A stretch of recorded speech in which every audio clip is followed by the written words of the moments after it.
Good day, ladies and gentlemen. Like many of you, I just watched the address that Charlie Kirk's widow gave to the world on the various platforms. And it was obviously quite inspiring. One of the aspects, though, that I thought perhaps I could offer half-decent commentary was the part in the address where she got very serious and she basically said to the enemies of everything that her husband stood for, she looked very clearly at the camera and basically said to them, "You have no idea what you've done, what you've unleashed." You know, with the assassination of Charlie Kirk, I hope that people can see that ultimately leftism is murderous. And not just in the extreme sense, but in the sense that the underpinnings of how leftism requires people to think, it's always going to lead to violence. I think people are seeing that for real. I think we've known it. I think a lot of people read history books and they see, the communists and whatever, and they say, oh, well, they got kind of crazy. But you have to understand, just like in Catholicism and Christianity, the holy monk, the holy nun who gives his life to the poor and, spends his time in prayer and just becomes a saint, we all look at that and we go, this person followed the faith to its full logical conclusion. We look at the widows who suffer great losses and they have strength that other people don't have. And we recognize that they're really being a Christian. In the same way, when we see violence like this, we ought to understand that that is what leftism leads to. Whether it's quote unquote extreme or not, it will always lead to murderous violence. And the reason is because it's ultimately atheistic. It's atheistic. Liberalism as such is necessarily atheistic because liberalism is not about serving God, it's about serving man. And once you make that flip from a civilization that is geared towards the Almighty to a civilization that is geared towards the almighty individual, you necessarily get into a position where each individual person supplants the place of God. Think about it. The whole notion of this modern understanding of democracy, it's basically if enough of the people want the thing, then that becomes the law of the land. I mean, imagine parenting your children that way. If enough of our children want the thing, then they get the thing. Well, you can't do that because you raise terrible children. There can be some give and take. Parents can learn. We can listen to our kids. I get that. And people might say, well, we can have constitutions and we can have customs and stuff. And for sure. But those things still have to be undergirded by a central principle that the highest reality is God Almighty and he must be served, even when it's uncomfortable. Leftism and all liberalism ultimately must reject that. You can't serve man and God in equal measure at the same time. If you serve God and he is your highest principle, if we just speak about it, let's say a merely philosophical or psychological perspective, even if you think of God as like your highest principle or value, obviously I believe he's a person and he's more than that, but if we just think about that for a second, if that's what you believe, then you can certainly serve man. But if you believe the will of the people, or if you believe, the majority of the electorate or whatever is the thing that is the arbiter of things like good and evil, ultimately, then you're your own God. And when you worship yourself, you become Satan. That's what Satan is. That's who Satan is. He worships himself.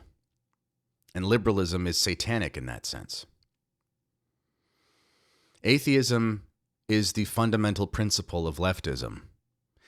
Sure, there are people with left-wing political ideas, or loosely called left-wing political ideas, who certainly believe in God. And what that individual may believe in their heart, I have no idea. But as a general principle, if you are like a left-wing Christian, let's say, you don't really believe in God, because you believe that his religion, the Catholic faith, can be tailored towards whatever social movement supplants the actual truth of the gospel. You believe that it can be twisted and contorted to serve political ends. And this is, of course, possible on the right, and the majority of conservative politics in our day is just right-wing liberalism, so it's another brand. It just gives a hat tip towards Christianity. But you see, leftism requires violence, because since every leftist essentially is the arbiter of their own morality, or the arbiter of their own philosophy of life, because it's about the individual rather than serving the individual person rather than serving the personal God, ultimately, in the end, when arguments fail, and they always fail when they're leftist because they're illogical, then the only thing you can do is basically join them, so you can say, well, I can't beat them, join them, and join the side of sanity. Or you can find a way to destroy them. And we've seen this progression take place over the last, really acutely over the last 10 years. I remember, and I don't want to make this about myself because I don't like it when people use tragedies to make things about themselves, but I think I could tell a short personal story to illustrate what I'm saying, and you'll probably relate. But I was a conservative Catholic in 2015. I was trying to be faithful, trying to be devout. And then the whole Donald Trump thing started. And mind you, I'm a Canadian. I'm not even in the United States of America. I didn't have a dog in the fight, and I wasn't even really paying attention. And I realized pretty quickly that there was something going on where loosely supporting or not hating Donald Trump was associated with Christians who were serious about their faith and actually conservative in the moral sense. And everybody else basically, tried to turn the man into like the Antichrist. So I found myself, as many of you did, facing a choice. Do I just sort of cave to the pressure? Or do I actually stand up for what I believe in? Because it wasn't really about Donald Trump. It was about not giving in to leftism. So I chose not to give in. And like many of you, I experienced a lot of difficulties, and I eventually had to leave my job, because by the time I had to leave my job in 2021, I guess it was too much. People weren't really standing up. It was too difficult. The cancel culture stuff was insane. The COVID regime stuff, it was, if you poked your head up, you basically were cut down at the neck. And it was very frustrating, because a lot of people who have experienced that looked around and they said, listen, man, I work with you. I know you don't believe all this gender stuff. Well, I can't lose my pension. I can't lose my job, or I've worked too hard, or it's not that bad. I got a lot of vacation days booked. There was always an excuse. And that's kind of how it kept going. And eventually, little by little, let's say sane conservative thinking started to gain a foothold. And it was pretty incredible to see that it continued. And they tried to assassinate Donald Trump. And again, think what you will about Donald Trump. Why did they try to assassinate him? Probably less so because of the man himself, and more so because of the type of person who supports a person like Donald Trump. That's really the kicker. And they missed. And he won. And people were invigorated. And men like Charlie Kirk, and he really was head and shoulders above the rest in so many ways, as far as his courage and his eloquence of speech. He really was an inspiring man. And they killed him. Why? Because leftism can't win an argument. So leftism has to kill those who disagree with it. Now, that death could be metaphorical. It could be shunning in personal situations. It could be canceling someone from their employment, et cetera, et cetera, et cetera. And that's what they've been doing for a long time. But that stopped working. So they have resorted to actually firing bullets. And that's what all left-wing ideologies have always done in history. Communism is leftism par excellence. Joseph Stalin was a leftist like he was made in a leftist factory. And they all do it. Every single one of them.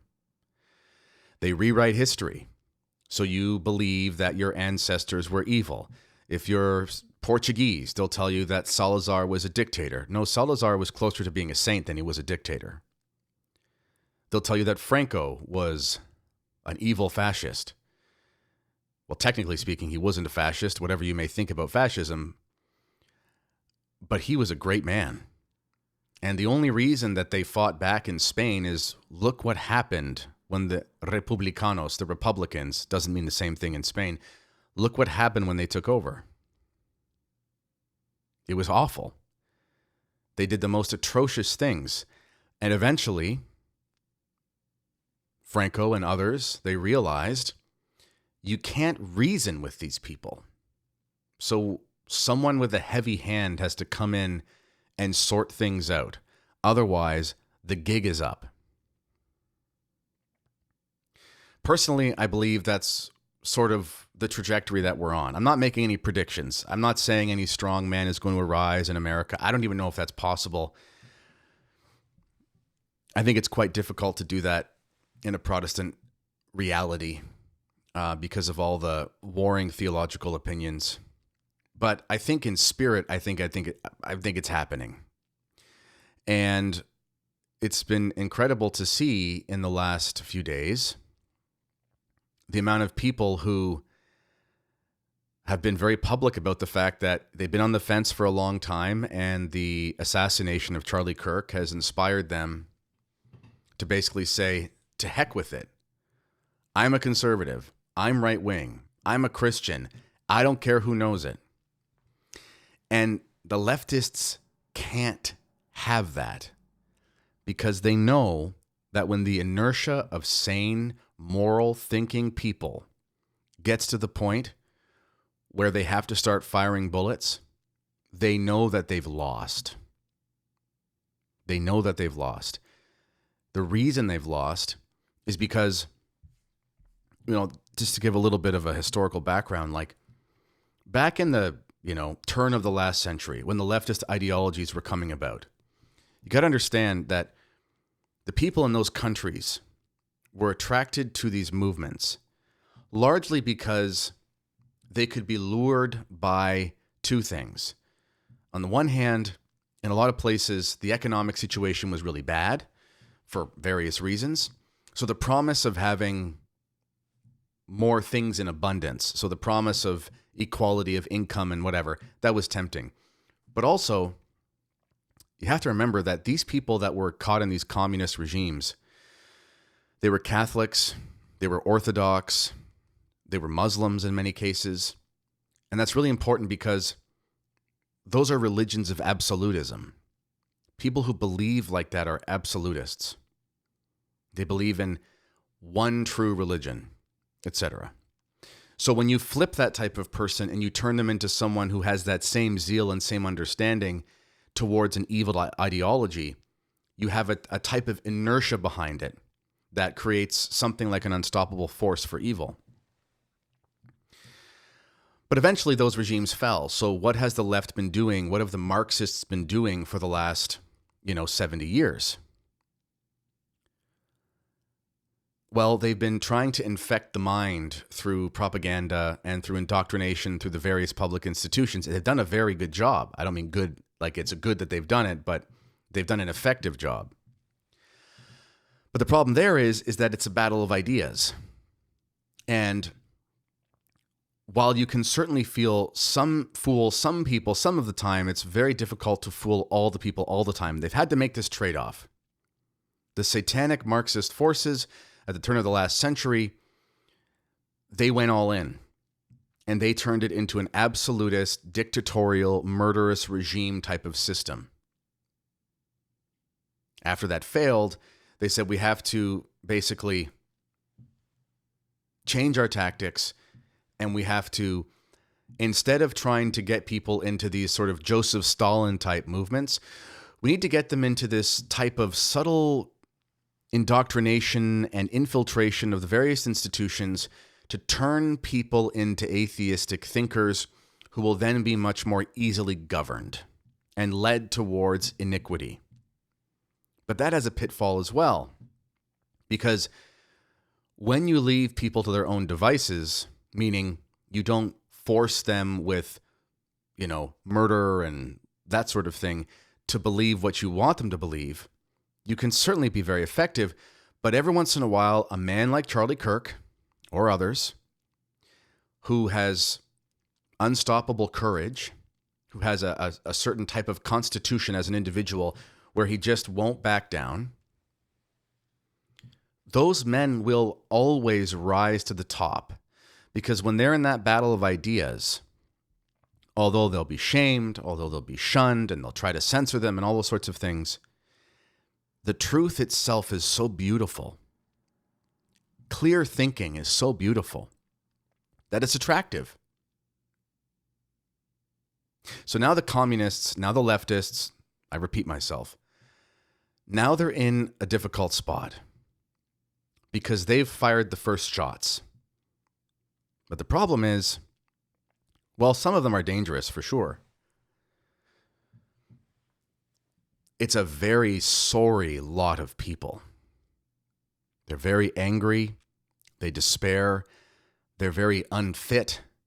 They're very ill-equipped for conflict. And they have nothing left except for armed conflict. But they're not going to be able to do it.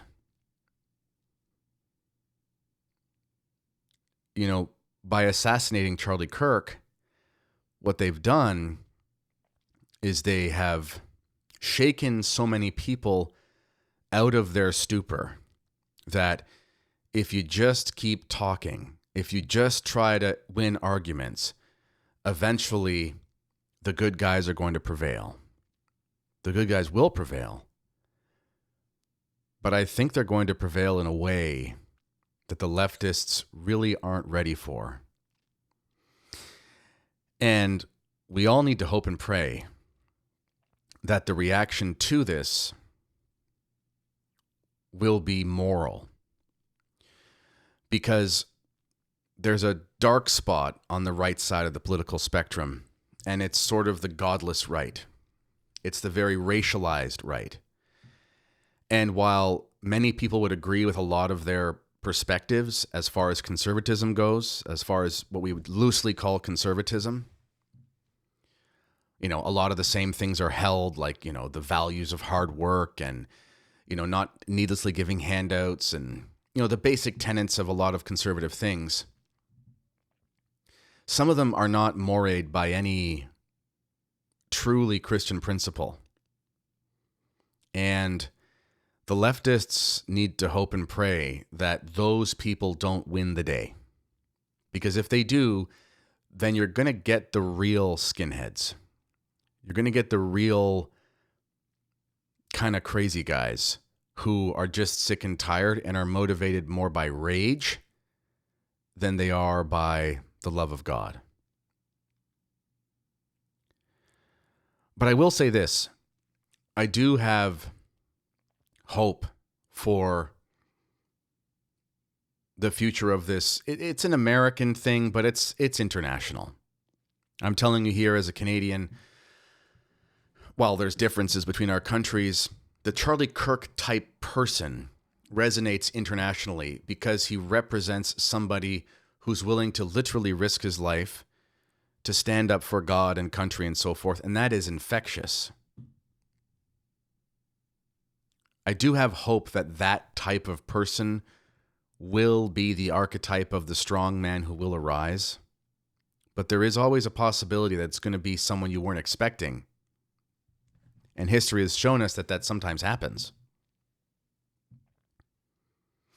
In any event, pray for the repose of Charlie Kirk's soul, pray for his widow, and pray for his children, and pray that the response that will continue to gain inertia will be a just response and not the worst nightmare of those who fired first.